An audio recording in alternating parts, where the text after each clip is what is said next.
You got into the safety business because you wanted to protect people, but somewhere along the way, the job started controlling your time, your schedule, your priorities, even your income potential. What if the expertise you've built over the years in the field can give you something more? More freedom, more control, more ownership of your future. I'm Sheldon Primus, the author of 7 Steps to Starting a Profitable Safety Consulting Business and the host of the Safety Consultant Podcast, with more than 350 episodes helping safety professionals become consultants and grow their career. Consulting changed my life. In fact, I'm a full-time RVer, and one consulting contract paid for my home I live in today. Now, I help safety professionals build their own consulting practice through bi-weekly coaching calls, accountability, and personal guidance. But this program isn't for everyone. Start with the Consultant Readiness Audit at sheldon.coach. What if everything we thought we knew about safety was just interference? From the host of the Rated R Safety Show and the founder of Safety FM comes the complete Signal Transmission Trilogy, now available in one powerful edition. Safety, in my opinion, the book that started the conversation. Safety Mutation, where the boundaries of culture, systems, and belief begin to break. And now, Safety Transmission, the final piece of the signal. For the first time, all 3 books are together in one volume.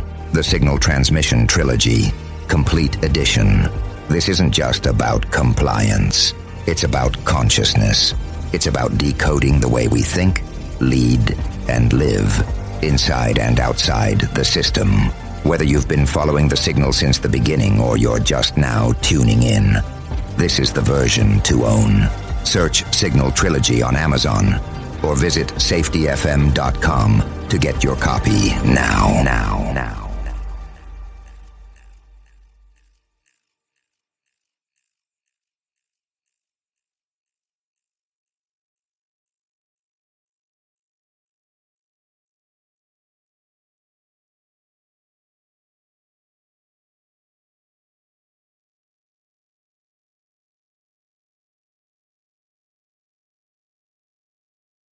Hi, this is Jim from Safety Wars. Before we start the program, I want to make sure everyone understands that we often talk about OSHA and EPA citations, along with some other regulatory actions from other agencies, legal cases, and criminal activity. Everyone is innocent until proven guilty in a court of law. Proposed fines are exactly that, and they are often litigated, reduced, or vacated. We use available public records, news accounts, and press releases. We cannot warranty or guarantee the details of any of the stories we share, since we are not directly involved with these stories, at least not most of the time. Enjoy the show. This show is brought to you by Safety FM. And welcome to Season 5 of Safety Wars. How's everybody doing out there? Anyway, a lot going on. I did not get around to uploading Friday's program. We'll do that very shortly here. It was on the streamers, but not on the podcast then. So we're working on it. We're working on it. I want to thank Jay Allen. I want to thank my family. I want to thank everybody else for making this possible. And we're only looking forward to expanding and improving. Right, we're safety people. We're always about learning and improving and expanding. And I'll continue to be your all-around great guy, safety guy. I am the safety guy on your side. That's me. Safety Wars. We live in very interesting times. I'll leave it at that. Extremely interesting times. Well, what do you mean, Jim? I tell you what, a lot going on here. This is the times that try men's souls, so they say, right? So, what are we going to be doing here? This is a lot of the part of the safety war is getting accurate honest information. I think we can all agree on that. Can we all agree on that? Yeah? Give me a thumbs up, thumbs down. Yeah. Yeah, that's basically, is getting accurate information. Because as we know, bad information leads to bad decisions. And we are constantly being bombarded with information that is often very inaccurate. Extremely inaccurate. Well, what do you mean, Jim? I mean, very inaccurate. I don't know what else to say. We experience life. We experience life where a lot going on. We have a lot going on. And what happens is people deal with little snippets of information and run with it. And what are we, one of the things is, I had to hear, there's no such thing as Social Security fraud. Okay. Guess what? There's Social Security fraud. Oh, it won't do that. And that's all in relation to the, to what's going on in Washington here, right? No, I've been following the news for an awful long time. There's Social Security fraud all the time. The question is how much, and does it really make a difference? The answer is, and as we mentioned recently, and they're going to update the statistics this week. It should be this week, maybe next week, is that to earn, for the federal government to raise $1 million, right? To raise $1 million, it's 15.7 years of work for the average worker, right? I started using this number, and I do know that people are listening to this show out there. I know it absolutely for a fact because, and we're going to edit a little bit more, we had the Secretary of Labor, Lori Chavez, right, the proposed one. I don't believe that she's been voted in as of yet, and we'll talk about what I was doing today as a public service announcement. Has been voted in yet. I believe the vote is scheduled. If it hasn't happened already, it's going to happen this week on her. What were they talking about? They were talking about, and there's a lot of questions on child labor, and are these like the children that are coming up that are undocumented, right? And what's she going to do about it? We're really the only program talking about this. I'm sure there's some obscure website and maybe on LinkedIn a couple of posts on it, but we're like the only program talking about it. And there are a whole bunch of other issues also that are out there that people talk about, that we talk about on the program, that ended up in the Senate hearing on this thing. So we know people are listening. So even if there's $1 million in fraud and misallocation, right? That's 15.7 years or 15.7 man years of work that goes into that $1 million. The way it is. We're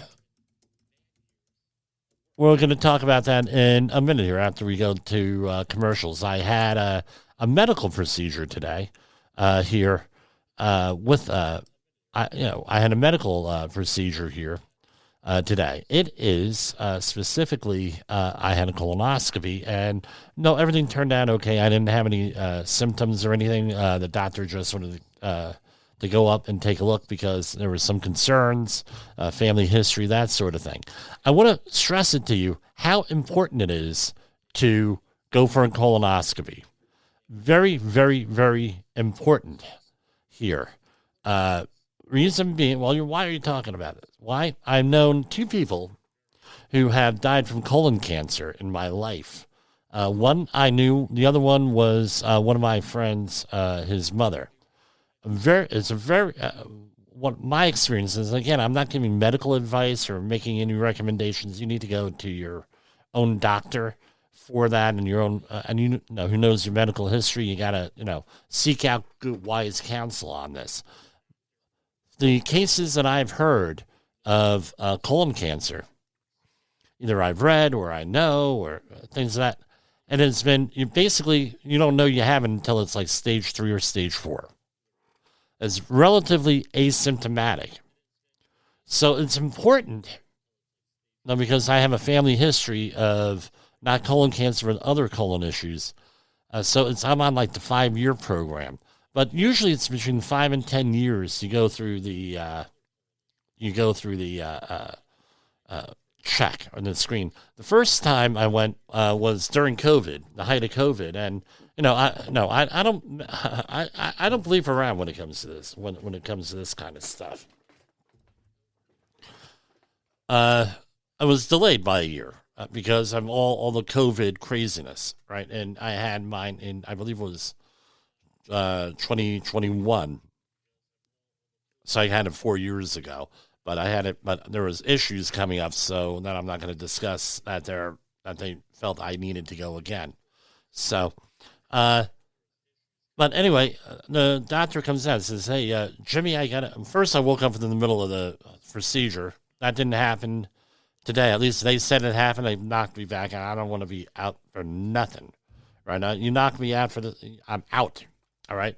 I mean, it was bizarre. I'm talking to the doctor and I'm watching this up, watching your colon up on the camera and everything. It's pretty cool because I watch stuff like that, but anyway, he says to me, Mr. Posel, let me be very, very frank with you.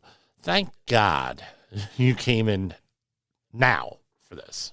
I said, really? He said, yeah, we took off a number of polyps here and I forget what the number was. He said, and one of them was huge. It was like 2 centimeters, 2.5 centimeters.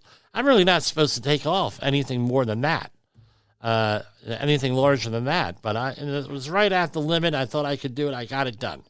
He said, had you waited another year, we would have a significantly different outcome, and this would have been a significantly different conversation we're having.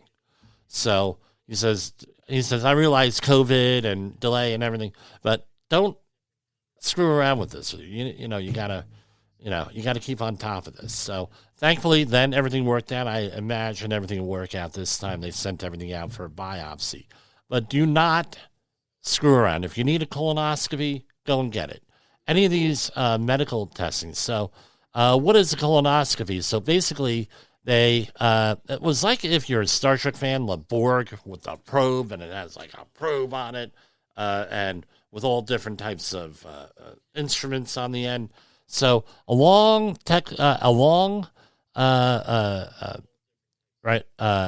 so basically a long flexible tube is inserted into the rectum, and tiny video camera is at the tip of the tube, allows the doctor to view the inside of the entire colon.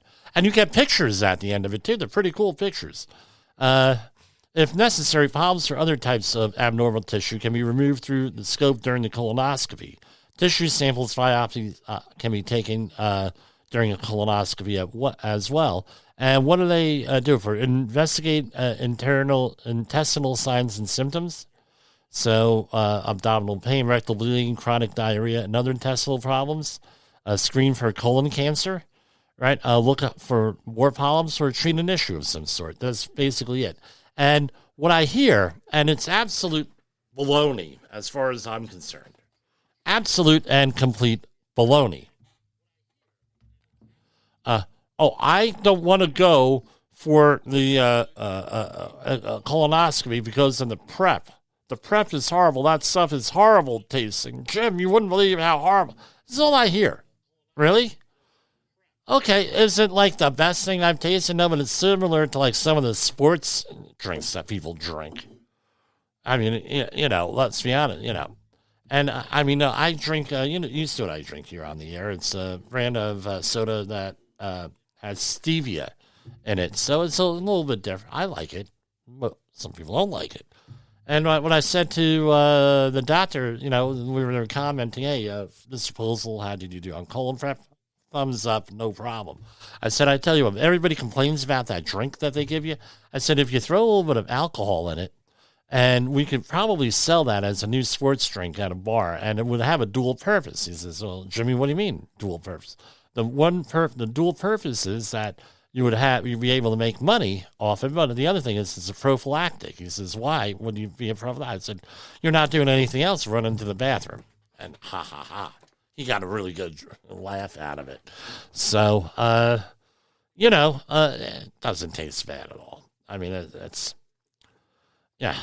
Could it taste better? Maybe, maybe not. I don't know, but come on. For the benefit that you're getting, it's really big, really good. And that's all I'll say on that. Enough about my colon issues here. So, but something you really got to keep on top of. Check with your doctor with that, especially if you have a family history of that. And we're going to go to commercial break. In an unpredictable world, one voice rises above the chaos. Meet Jim Polzel, a seasoned safety expert who's navigated through some of the most dangerous scenarios, from anthrax, explosive cleanups, disasters, and numerous environmental cleanups, and lived to tell the tale. Now he's bringing his wealth of knowledge, insights, and experiences to you through Safety Wars. From workplace hazards to the hidden dangers in your own home, Jim covers it all with his engaging storytelling. Safety Wars isn't just a podcast. It's your guide to a safer world. Join Jim Polzel and become part of the Safety Wars revolution. Available on Spotify, Apple Podcasts, YouTube, and wherever you get your podcasts and videos. Safety Wars. Your safety is our mission. Have you listened or watched the Safety War show? It does stream live on the radio and on the streamer-emers that we have. So if you have not taken a listen to Jim Polzel and what the hell he's doing every evening with Safety Wars, I would strongly encourage you to take a view or take a listen, whichever option is available for you, and take a listen to what the hell he has going on. It will take some deep dives and some information that you might be interested in. Is your safety training old, stale, and hackneyed? Is your safety trainer still preaching a warped version of behavior-based safety? How about safety training that is designed to actually address and assess your hazards and liabilities and is not standardized baloney from generations ago? Contact the Safety Wars team at safetywars.com or call me, Jim Polzel, at 845-269-5772. Remember, if you are receiving this message, you are the solution to unsafe workplaces. Let's hear Jessica. OSHA recordables, catastrophic losses, environmental disasters. You want answers? So do I. This is Jim Polzel with Safety Wars. That's my daddy. Yes, I am your father. So one of our, and I'll throw a little plug in there for him. He's been encouraging me and on occasion gives me some comments when I run into him around town. Coach PR from Shady 45. He's local here in New City. I run into him at sporting events around town. Our kids are involved in sports, and no, he been coaching me a little bit, and he's like, Jim, you gotta offer this and offer that and offer that. So we're going to be expanding that. It's been tough here. So season 5, we're looking up here, and this week I'm going to make an attempt to be here every day, even on Ash Wednesday. So, with this. Now, this came across, and I'm a little bit disappointed here, and I'm going to send this over to him here, some information. So, this was, and I can't play this because this is from another website here. No, I don't have a licensing agreement with them, but I'll read off the portion here. In an interview, Sean Duffy, the Secretary of Transportation, has claimed that pilots should lose their license if they've made an error that resulted in an incident, already circumventing the NTSB board by saying that some of the recent safety events involving U.S. airlines could be pinned on pilot error. In an exclusive interview with NBC Nightly News, Duffy responded to whether he still shares the view which he expressed following the near miss at Chicago Midway International, MDW, that pilots should lose their license if they make a mistake. He said he held yes. The near miss at Chicago Midway and going on, there was a thing, you could go and check it out. There's a video on it. Now, this is problematic, right? Very, very problematic. When you are doing an investigation I don't care if it's airline. I don't care if it's a fire. I don't care if it's this, workplace injury. It doesn't matter. What do you want to do? No, I mean, after the dust clears, you respond to the accident. What do you want to do? You want to have an investigation. And why are you having an investigation? This is a question that we all have to ask as safety professionals, accident investigators, anything like that. You want information, correct? You want information. And this is the disadvantage of not having safety professionals involved in some of these agencies here. And if they are involved, we're not talking old school safety people. You have to have, and especially the NTSB and FAA, a lot of this stuff is critical. It's, you're talking multiple lives, catastrophic losses. You want to try to prevent the next one. You not only want to, okay, well, let's see what happened here. Well, let's try to prevent the next one. And as we know, as safety professionals, everyone wants to get to that root cause. They want to do that taproot. Root cause. Find the root cause. Guess what? Root causes are negotiable in most organizations. Hey, how do they manifest themselves? Hey, Jimmy, don't be so hard on that guy. He's like our best guy. He'll get the job done. Blah, blah, blah, blah, blah. No. Ever hear it sound familiar? Or, you know what? Or you even think to yourself, you know what? That guy, Frank, he's such a nice guy. I don't want to be too hard on him. So we're not, blah, blah, blah. Or, you know what? This guy, Joe, over here, we're just looking for an excuse to get rid of him. We got a file, built up on him. We need to get rid of him, blah, blah, blah. So let's make the root cause analysis go towards him. And we're going to, or, you have to show who's in charge. Jim, you have to show who's in charge. You have to find out, shame, blame, and retrain. Or as someone at a refinery, right, in Central Jersey said, well, now, hey, there was an accident. We have to figure out what happened, and we have to figure out who's to blame, and blah, blah, blah. And guess what? We're going to go and get that person. And then you put everybody under fear. Oh, we're all afraid to say anything. And then, well, now we're going to fire you for lying because you weren't quite frank with us. And you just want to say to the person, some choice words. We'll leave it at that.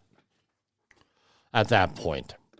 And then you find out from the people in the hop industry, I won't mention who, that, that guy, that organization, they had human and organizational performance training. They know that what they're doing is wrong, and they're doing it anyway. So now the question is, I work with these organizations. We do a little intro to HOP course for them, and then we do the accident investigation or the incident investigation. I don't even call it that. I use the friend Sutton. What he taught us here and the other friend. Learning teams. We're going to learn what happened. Well, I don't need to learn. I've done that job before. When did you do that job? Oh, I came up 25 years ago doing that job. Now I'm a plant manager. I'm a manager. I know what the work is. Guess what doesn't happen? Not going to happen. You don't know what goes on in that field. You don't know what the context is. Why? Yeah, it's human error, right? So let's get back to the thing at hand. Human error. Well, okay. Well, you know what happens when someone hands me an accident investigation that says human error, right? So I'm usually in the role of working for a GC, general contractor, environmental management firm. Doesn't matter what you call them, host, employer, what have you. When I get an accident investigation back and it says, we can blame this on human error, I throw it back. Why? Well, what are you going to do about it? Human error. How are you going to mitigate human error? Okay, it's human error for this guy that you just fired. How do I know this other guy, human error? Why was there human error? What happened here? Was your job site set up safely? Right? Was it set up safely? Why was there human error? We go into the Jens Rasmussen modes of work. Was he in the lack of knowledge mode or the knowledge mode? Was he in the rules mode or was he in the skills mode? Because, what do you mean? Well, was the job set up right? Was it set up so he could, so if there was a problem and you had multiple safeguards here, right? Because safety is about capacity and resilience and safeguards, and was the resilient? No, was the guy, was he able to fail safely here? If something went wrong, are you relying on a single point failure, or what are you doing here? You get out the hierarchy of controls. Put up the hierarchy of controls. What are you relying on to prevent an injury here? We're relying on administrative controls. We're going to have to make a rule to do something. Oh, really? You look at the administrative controls, the hierarchy of controls, administration, isn't that like towards the bottom, meaning you're going to change a rule? And isn't that like one of the most least reliable methods? He wasn't wearing safety glasses. Why wasn't he wearing safety glasses? Are you enforcing the rules? Is he not wearing safety glasses because it seemed to make sense at the time for him not to wear safety glasses? Does he not have the training? Does he not have the understanding? Did he tell you to go bleep yourself? I'm not wearing safety glasses. And if that's the case, why is that person still here? Why did he tell you that? Up here in the New York area, what do you think that I do? Well, what training have you had? Oh, he's 30-hour trained. Okay, can I see the card? That's not required for this job. Well, you said he's 30 hours, so let's see the card. And then you get to talking to the employee. No, and the employee says, he just handed me the card. I didn't go for any training. Oh.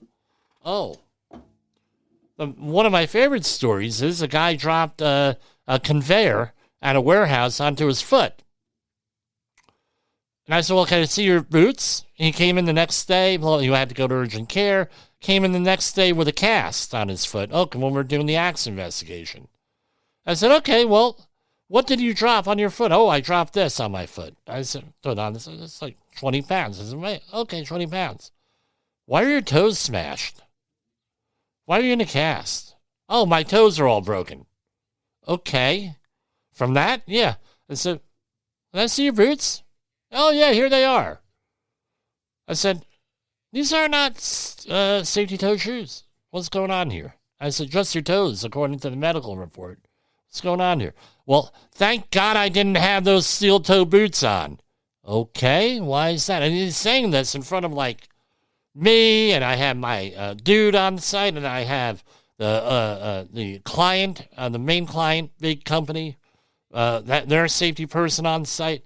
I have this person on site. I have that person on site. I have that person on site. I'm like, okay. Now they're putting me on the spot here. I said, what are you talking about? I said, hold on. What are you talking about? Well, if I had steel toe boots on, my toes would have all been amputated. I was like, number one, that's not true. And who told you that? Well, no. I said, they were supposed to go over this in your outreach class that you just showed me the card on. Well, my boss just gave me that outreach card. Oh, okay. I said, who told you your toes would be amputated? Oh, all my coworkers. I said to him, really? I said, okay, now we're going to go through our standard thing. We start going through the whole thing, how to do the axe investigation, how to do this. Okay. And I have a very lengthy questionnaire for this, to collect facts. Because working for a general contractor, you have to go, and there's a real possibility of being sued. And I get to this, well, how did you get the job? That's always, how did you get the job? Did you apply on paper, or news, not news, but that was online? Did you do this? Oh, my dad works there. I said, oh, who's your dad? Oh, my dad is so-and-so. Okay. So your dad's like the project manager, yeah. And his dad, I like this father, but he's one of those project managers no one likes. He's very demanding, very, right? And a lot of people don't like him or anything else. I said, oh, really? I said, did it ever occur, and we go through steel toe boot, the whole thing, right? I said to him, did it ever occur to you that what do you think? I said, let me back up here. I said, what do people think about your father? They said, they hate his guts. They hate his guts. Nobody likes him. He's not, he's very strict, very, very, he was this, he had this experience. I said, okay. So I said, did it ever occur to you that maybe they're giving you bad safety information in the hopes that you're going to get hurt? So you're not your father's eyes and ears in the field? Do you think that anybody would do that? Oh, no, they wouldn't do that. I said, well, they just gave you bad information on steel toe boots. I said, let me guess what story it was. They probably explained it this way because it's always the same story. They had, or a variation thereof, they had a father, grandfather, great-grandfather, great-uncle, or some other authority figure in their family that worked either on a shipyard, and he was a longshoreman, working on Skid Row or something similar in the Pacific Northwest, logging or something like this. And he was a huge load, right? Maybe 3-4 tons, maybe more, he got underneath it somehow. And just as he was getting underneath it, the rigging let loose and this thing fell, and it had to be from at least 50 or 60 foot up in the air. This thing fell and landed on his toes. And if it weren't for that steel toe, he would have been, he would still have his foot today, his toes today. Does that sound familiar? The guys look at it and says, yeah, that's pretty much the story. It was, in his case, it was something else. I said, okay. And everybody here around the table is laughing at this point and giggling. I said, we've all heard that story, right? Everybody? We've all heard that story. I said, first of all, you got to be careful about putting your feet in the line of fire, number one. Number two, you had a forklift. You had you were carrying this by hand, and it was an awkward lift. You had a forklift available for you to do this. And are you like, and I had the supervisor there, the supervisor. I said, are you behind schedule? Are you in a rush? I said, everybody always wants to be ahead of schedule. I can't, but are you behind schedule? Is there a scheduling thing here? He said, no. I said, okay. And he's 18 years old. Who was working with him? And he's only been in the industry like a month and a half. Who do you have him working with? There's like I have him working with, whatever the guy, Joe. I have worked with Joe. I said, isn't Joe like 19 years old? And he's 18 years old? How long? And Joe is like new to the industry? He says, yeah. And, it goes on and on and on. What's the point here? No, what's the point? I'm not here to shame and blame. There's a lot going on here. So now when I put all of the things together, and you want to assign blame, was it these two gentlemen to blame? One was 19, one was 18, one was in the industry a year and a half. The other one was in the industry like a month and a half. Or was it their fault? They see other people, they're walking around doing things, and they're in the knowledge mode, right? With that. So, same thing with these pilots here, these air traffic controllers. You got a lot of things going on here. For there to be a near miss, like was in this case that Secretary Duffy was talking about, there's a lot going on. There's got to be the fact that there was a near miss and not an accident is a miracle. I'd be interested in how the belief was this not an accident. And thank God we have enough resilience and capacity in the system that we didn't have an issue. Let's look on the positive side here. We have an issue, but it's not, we didn't have any fatalities here. So let's try to find out what happened. And if you're going to come down all adversarial on people, because I tell you what, even if I was a pilot, I would be less inclined to actually share any information with this guy or cooperate with the investigators. I'm telling you right off this is the attitude of people here with this, why would I cooperate on anything? Perhaps it was an air traffic control issue. Too much going on. Not enough people. We've heard that over the last 2 months. There are not enough people there to do the work. Maybe it was a software issue.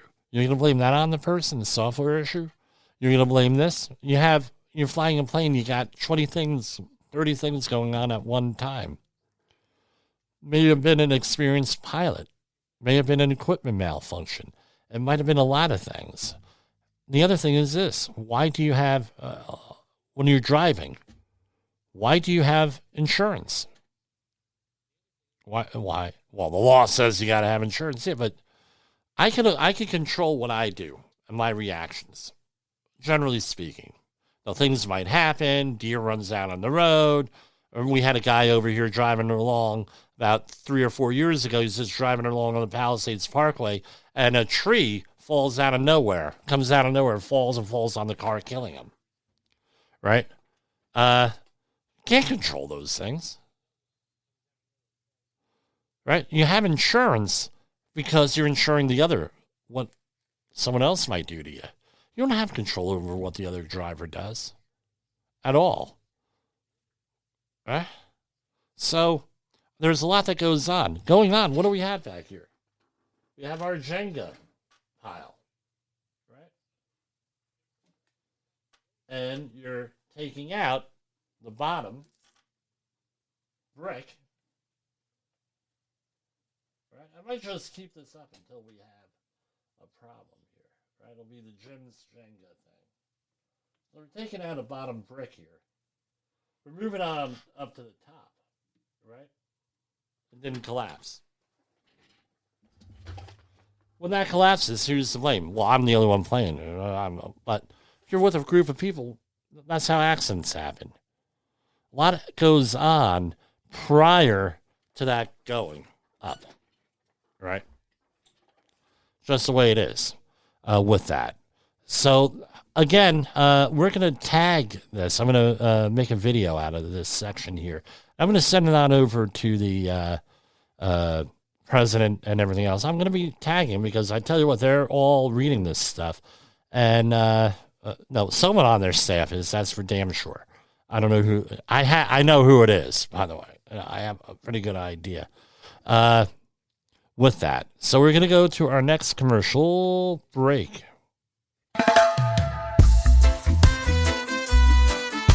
Yeah. Oh.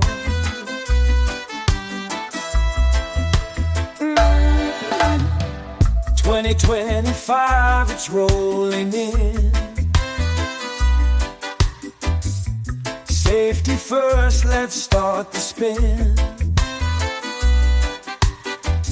Protect your hands, your eyes, your grin. Oceans here, let's all begin. Fireworks, they light the skies, but safety glows within our eyes. Goggles, gloves, a wise disguise. Keep those limbs, love, no goodbyes. Or drop the ball, not the guard. OSHA rules may seem so hard, but they're here to keep us smart, safe and sound in every part. Okay, let's go to our next one. I lost the website here. Hang on.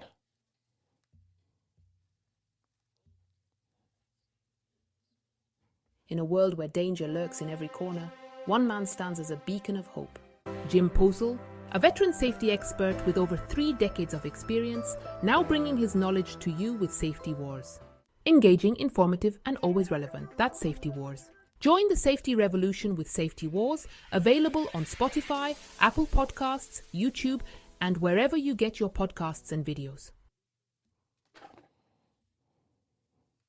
Is your safety training old, stale, and hackneyed? Is your safety trainer still preaching a warped version of behavior-based safety? How about safety training that is designed to actually address and assess your hazards and liabilities and is not standardized baloney from generations ago? Contact the Safety Wars team at safetywars.com or call me, Jim Polzel, at 845-269-5772. Remember, if you are receiving this message, you are the solution to unsafe workplaces.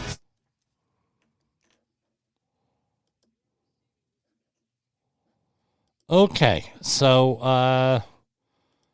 here I had this here, and I cannot find it now. So we're gonna do it around this here, right? So Elon Musk getting a lot, and again, this is not in support of what he says or anything. But like I said, we're talking about fact here, right? So he called Social Security a Ponzi scheme. What is a Ponzi scheme? This is a common definition. A Ponzi scheme is an investment scam that pays early investors with money taken from later investors to create an illusion of big profits. A Ponzi scheme promises a high rate of return with little risk to the investor. It relies on word of mouth as new investors hear about the big returns earned by early investors.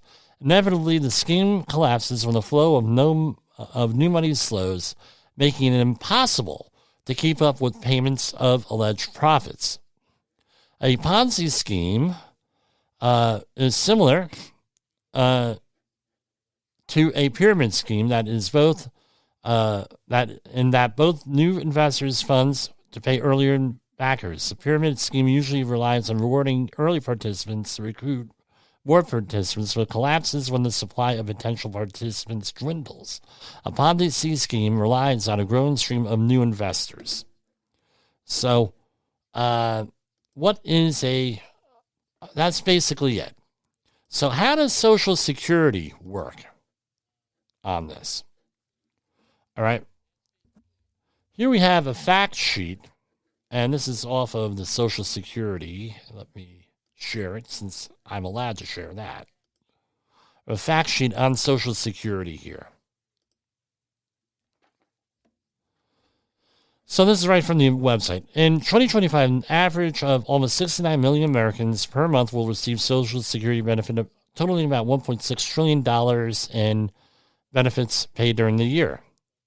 So Social Security is a major source of income for most people over the age of 65.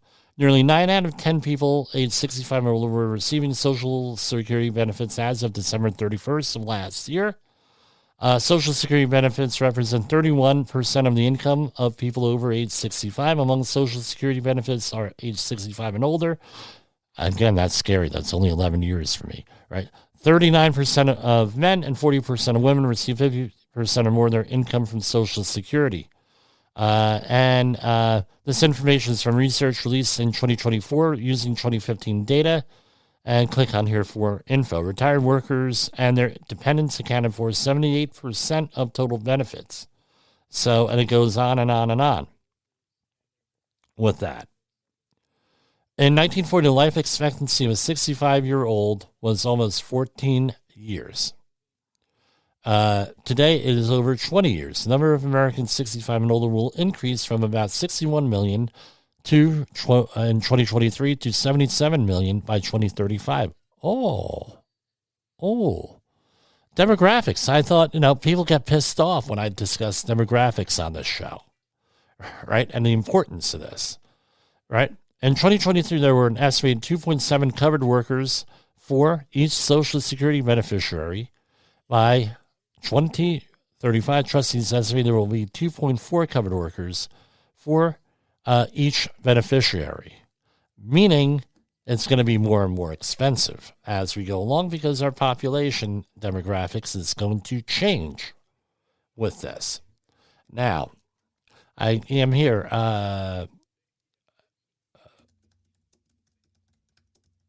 Fraud. I lost the website here. Let me go and put something on here for you people on the air, and we'll get back to you. Hold on. Because this is important here. In an unpredictable world, one voice rises above the chaos. Meet Jim Polzo, a seasoned safety expert who's navigated through some of the most dangerous scenarios, from anthrax, explosive cleanups, disasters, and numerous environmental cleanups, and lived to tell the tale. Now he's bringing his wealth of knowledge, insights, and experiences to you through Safety Wars. From workplace hazards to the hidden dangers in your own home, Jim covers it all with his engaging storytelling. Safety Wars isn't just a podcast, it's your guide to a safer world. Join Jim Polzo and become part of the Safety Wars revolution. Available on Spotify, Apple Podcasts, YouTube, and wherever you get your podcasts and videos. Safety Wars. Your safety is our mission.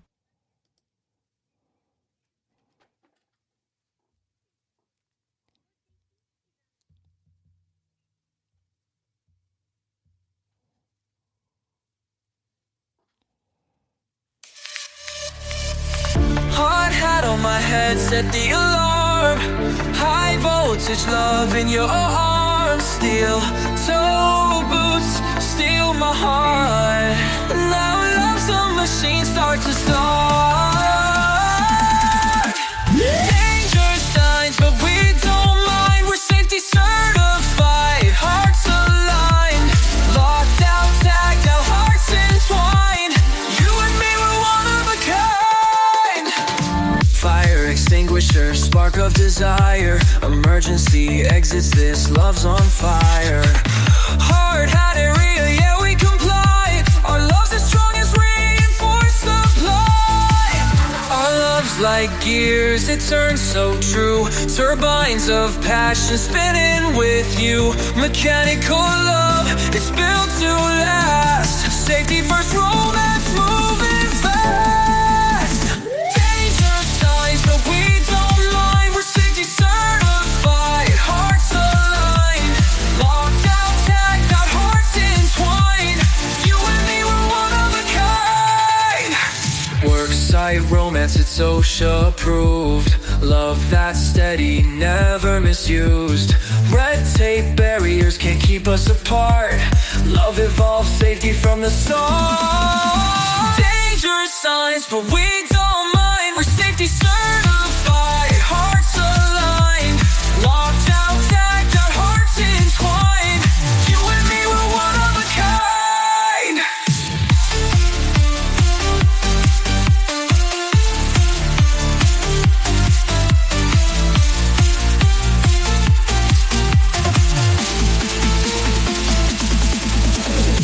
Worksite romance, it's OSHA approved.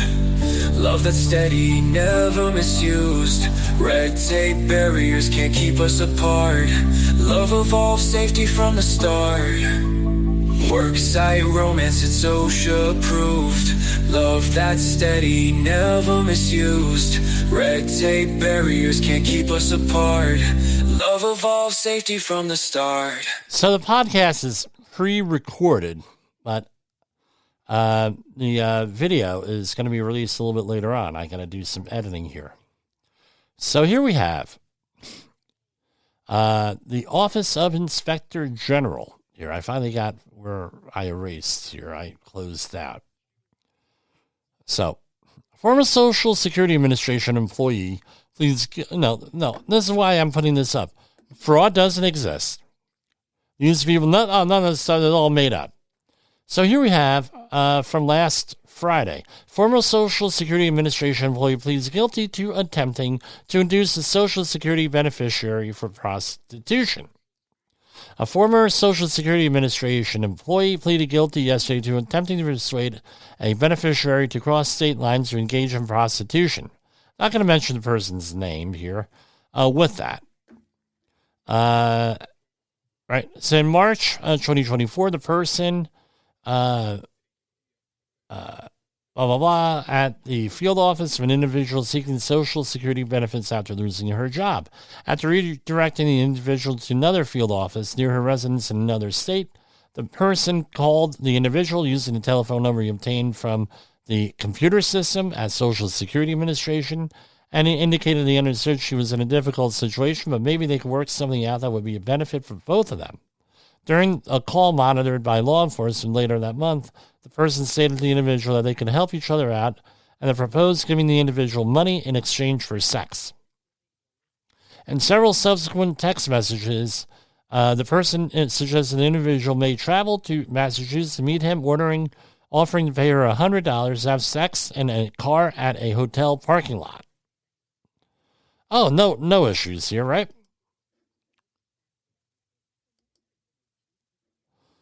This is out of Albuquerque, New Mexico. A fugitive wanted for over 4 decades on attempted first-degree murder charges was apprehended in Weed, New Mexico on February 19th, following an investigation that uncovered his decades-long use of a deceased man's identity to evade authorities and fraudulently obtain government benefits. Okay, well, there's no fraud here. Social Security employee heads to prison for creating fake children's profiles to steal public funds. That doesn't happen here, right? None of this crap happens. We're going to go more. Right, let's go again. Kokomo woman ordered by federal court to repay over $200,000 in stolen retirement benefits from a deceased husband's account. Again, I'm told this doesn't happen, right? Here, with this. Hartford man admits fraudulently collecting Social Security, unemployment, and food stamps. This is just from last week. And it goes on, and it goes on, and it goes on, and it goes on, and it goes on and on and on. Here. Ozark business owner sentenced for Social Security Social Security fraud and perjury. I was sentenced to 2 years and 3 months in federal prison without parole, right? And ordered to pay $42,000. And this is from a indoor sand facility, right? And everything. One count of Social Security fraud. The guy was indicted for Social Security fraud, the guy who oversaw his disabled father's benefits from 2016 and 2019 converted $42,369 of his father's benefits to his own use, having testified in his own defense on trial, blah, blah, blah, Charles, going on and on and on and on. But nothing happens. This is just remember, this is only what they report on their website. We know that they do a lot more than that. Now let's go back to what we were saying. We didn't finish the thought. Ponzi scheme, right? And I could show you reports here. I'm going to tell you what. You go onto your Social Security website, but you have, right? And going back, I have it all the way back to like 1996, 1995 paperwork, and I got it now from my parents and from another family member paperwork. They warned us back then that they're going to go broke, that they're not going to be able to meet their obligations. And if you look at the progression from year to year to year to year, what do you find out? You find out a couple of different things. And again, I'm not this is not an investment show. I'm not licensed. I'm not making any financial recommendations. You find out that as the years progress, the time that Social Security is going to be taking in less money than it pays out keeps moving closer and closer, right? So time is progressing on one end, and on the other end, the deadline is, right, so squeezed. So now reportedly, that's already happened already a couple years back. So this is the Ponzi scheme nature of this. Now, one of the things with investing is that we know what's going on now, right? But you don't know what's going on when decisions are made, right? Because as could go up, could go down, things could go good, things could go bad. So when you look at it overall, it all depends on how long you're going to live. It's that old demographic situation. I know somebody who did not plan at all for retirement, told all different kinds of shenanigans and everything. Psychopath. And that's putting it mildly.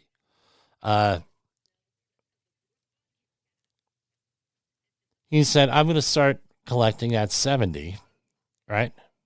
He didn't plan anything else, and Social Security will help me along. He didn't report income for years, number one. Number two was on the demographic scene, everybody in his family lived up into their 90s from the generation before, except for like accident or somebody got Parkinson's because they got a head injury and that was attributed, that eventually turned into Parkinson's. They blame that on, right? Other than that, everyone lived into their 90s. So how old is he? He's almost 90 now. You know, no money. Money ran out a long time ago. Money ran out before he signed up for Social Security. He didn't even want to do that. You look at the amount of money you put into Social Security, it's X number of dollars, and the money that you made, that you put into it, you'll get back in about 2 or 3 years max. Absolute max, the last I checked. So that means everybody else has got to support you, right? And again, that is that's for it's a Ponzi scheme, similar to a Ponzi scheme, and I think that's what Elon Musk was saying. But I'm not defending him. I'm just trying to explain where this is coming from, because you hear on social media the little clip. Oh, Ponzi scheme. This is not a Ponzi scheme. This is it. He's bad. And then the right does the same thing. And I call them out on that. Well, this person's evil. They're, they did this. They did that. Well, okay. Can we please get to the bottom of things and deal with factual information here? And I hope I did that. And I know that's going to be what season 5 is about. It's going to be about safety. But let's face it. We have to know how to evaluate. We have to know how to evaluate the news that we hear. Is it true? Is it not true? What do we check? What do we double check? Don't believe everything on social media, because right now there's a lot of people with who are very upset that Donald Trump is president, and I have a lot of people who did not support President Trump, but the outlandish things that they are coming up with, they're like wrong. Right? One of the people last week, businesses don't pay taxes. Right? We have to tax them. Well, guess what? You pay a lot of taxes as a business person. Pay an awful lot. They're just talking one particular tax that could be mitigated. But you're paying your employees. If you have employees, you're paying taxes. I'm not a tax guy, far from it. But again, people don't understand how money is made. We have financial illiteracy in this country that is now coming forth. And you explain to the person, hey, no, that's not the way this is here with this. And just be careful who you listen to. Double check. Be careful what you put on social media, because it may not be true all the time. Now, we have a couple of minutes left here. Some other weird things, right? Man killed in Bar Harbor car park collapse while was hotel firm's Mr. Fix-It. It's out of Bar Harbor, Maine. A Maine native killed Monday when a carport collapsed at a Bar Harbor hotel. Was a long-time employee of the company. The person worked there for 40 years and came to be known as Mr. Fix-It. Here, this is out of Maine, but his most recently was a resident of Boynton Beach, Florida, not far from the resort firm's offices in Delray Beach. And the person on Monday died when a carport collapsed at a hotel which was closed for the winter. Ay. This actually almost happened to my brother, believe it or not. We had a rule growing up, no smoking in the house. My brother was a smoker. He recently gave that up. And he was sitting on the front porch, and the snow load came on the front porch. It was aluminum awning. And he came in the house, went upstairs to bed. About 2 minutes later, my father and I were watching TV. Boom! Guess what? The awning came down. Had it been and the way it came down, had he been sitting where he normally sits out there, we probably would have cut him in half. There, so freak accident here with that. But again, OSHA's investigating, and with that, and what are you going to do? With that, what you're going to do is you better train your employees on this stuff and have an experienced health and safety professional check things out. That's all I got here for today. Hoping to be back tomorrow. We're going to edit this. Right, I am recording the video portion, and we will get back to you tomorrow. So, for Safety Wars, this is Jim. OSHA Recordables. For Safety Wars, this is Jim Posel, and we'll be getting back to you in a minute. Tomorrow. We'll see. We'll see how it goes. Hi.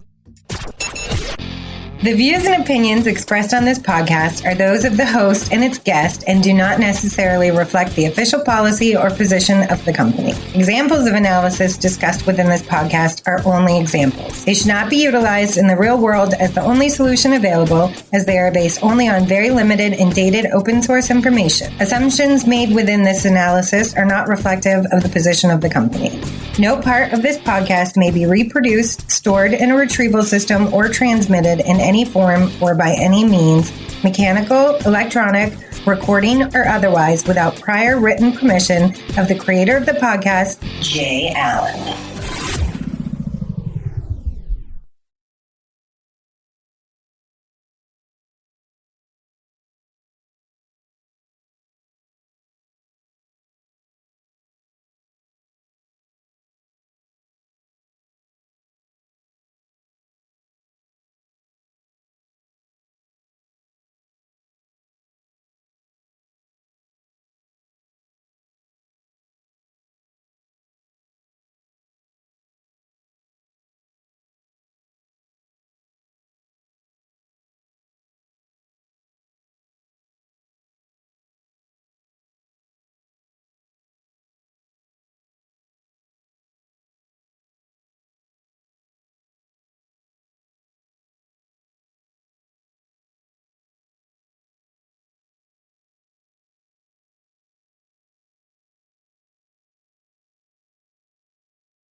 You got into the safety business because you wanted to protect people, but somewhere along the way, the job started controlling your time, your schedule, your priorities, even your income potential.